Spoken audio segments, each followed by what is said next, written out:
relationship between the victim and the suspect.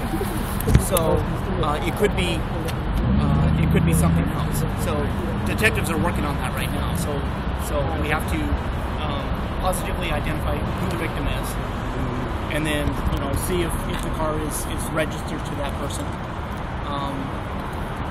And so that's what we're working on right now. Okay. Did you get your guy in West Seattle? No, the car was recovered, but it was unoccupied.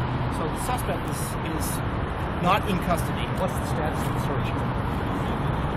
Well, we've got a scene here that we're processing. We've got a scene in West Seattle that we're processing. We still have the scene up north that we're working on.